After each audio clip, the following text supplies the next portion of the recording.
the town hall speech. This is not a violent revolution. We are peaceful and we will be successful. July 2021. The government, they had just locked down the construction industry for a week. Many people I knew couldn't work unless you were vaccinated. This protest came up. So I'm a journalist. I'll be covering it. No mandatory vaccines. No vaccine passport. End the lockdowns. Free the people.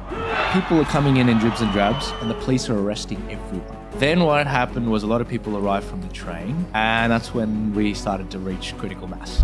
Speech cost me $30,000, but that's okay. No way. They tried to throw me in jail for 6 months. They visited my house 9 times. They set up a strike force after this protest. Why is it we're spending $40 billion?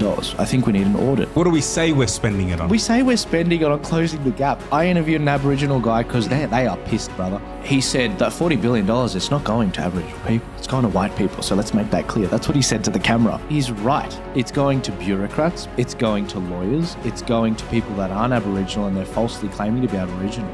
Why is there not more uproar from the Australian people with all these fines that came out? And then all those years later, after inflicting all that pressure on us, it's unconstitutional. How is that not spoken about? Well, Australia is, people are very apathetic.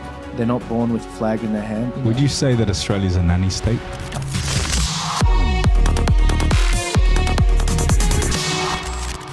Welcome to the MVP podcast. Our next guest is no other than Joel Jamal. Welcome, sir. How are you, brother? Good to be here. For those of you that haven't tuned in before, MVP podcast is all about business, entrepreneurship, ambition. Joel has come in with a political slant. This is the first time we've brought someone in where the main focus is going to be politics, but I've been watching his journey over the past 5 to 10 years. We went to the same school, and he's not afraid to speak his voice. He's not afraid to attend protests, lead marches, interview politicians, and has made a name for himself at a very young age. So despite it being a political leaning, I think there's a lot of people that can learn valuable lessons about what tenacity and backing yourself and being confident, not being afraid to speak your truth can ultimately bring. And Joel, it's a pleasure to have you, bro. Thank you for having me. It's a pleasure to be here. So why don't you introduce yourself to everyone?